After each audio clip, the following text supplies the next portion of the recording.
First డేస్లో బిగినింగ్లో మీరంతా కూడా ఉద్యోగాలు చేస్తూ ఉంటే అప్పుడంతా కూడా పెద్ద ఉద్యోగాలు లేవు, మీరు గుర్తుపెట్టుకోవాలి.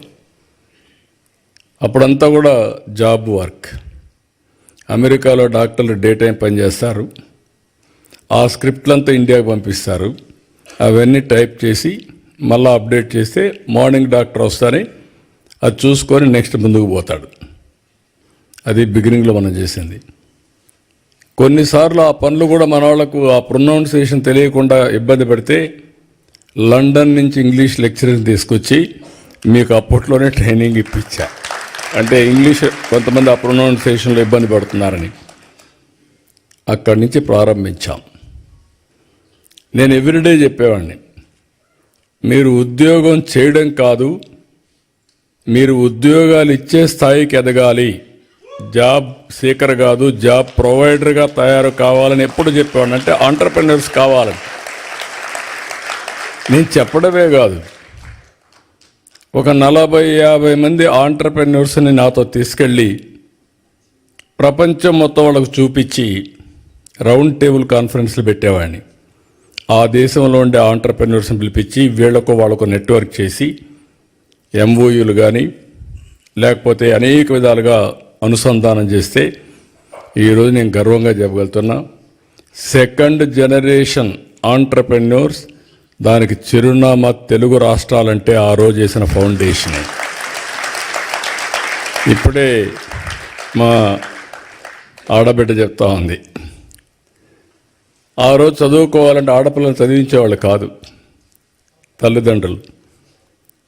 నేను ఎవ్రీడే సవాలుగా తీసుకొని చెప్పేవాడిని, మగపిల్లవాడైనా ఆడపిల్ల అయినా బాగా చదివించండి, మీకు ఇది ఒక పెద్ద ఆస్తి, వివక్షత చూపించద్దని ఎవ్రీడే చెప్పేవాడిని.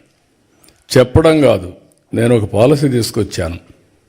కాలేజ్ సీట్లలో ఉద్యోగాల్లో 33% ఆడబిడ్డలకు రిజర్వేషన్లు పెట్టాను. మొత్తం అప్పుడు పెడితే చాలామంది నన్ను అడిగారు, 33% పెట్టారు, ఇప్పుడు వాళ్ళు 60% వస్తారు, మెరిట్లో కూడా కొన్ని వస్తాయి, మీకు 40 వస్తాయి మగవాళ్ళు అంటే బ్యాక్లాగ్ ఉందిలే, అదన్నీ ఫిలప్ కావాలి, ఆ తర్వాత చూద్దాం మీ కథ అని చెప్పి చేశాను.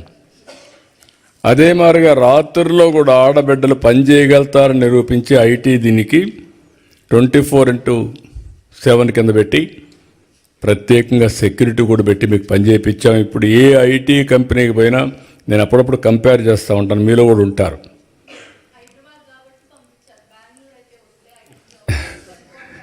అదేమ్మా, ఇప్పుడు మీరు చూస్తే అప్పుడప్పుడు నేను అడుగుతూ ఉంటాను, భర్త భార్య ఇద్దరు ఐటీ ప్రొఫెషనల్స్ ఉంటారు, ఎవరికి ఆదాయం ఎక్కువ వస్తుందంటే ఏమంటారు, మగవాళ్ళు ఏమంటారు, గెస్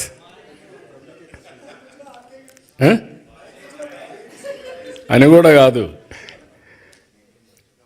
మన ఆడవాళ్ళని మనం సరిగా అంచనా వేయలేదు. కానీ there is a theory, right brain, left brain. Go and ask your ChatGPT. Ladies are more intelligent than men. It is established fact. మనం నమ్మినా నమ్మకపోయినా అది వాస్తవం. అందుకే ఇవన్నీ నేను ప్రమోట్ చేసినప్పుడు నాకు అనిపించింది చాలా, ఇప్పుడు ఎక్కడికి పోయినా కూడా ఇంకొక ఇది కూడా ఉంది, మీకు గుర్తుపెట్టుకోవాలి, మీరు కూడా ఫాలో కాలేదనుకుంటున్నాను నేను, అయితే ప్రమాదం. డబ్బులు వచ్చాయి, ఇద్దరు కూడా ఉద్యోగాలు చేస్తున్నారు, double income, no kids, let us enjoy.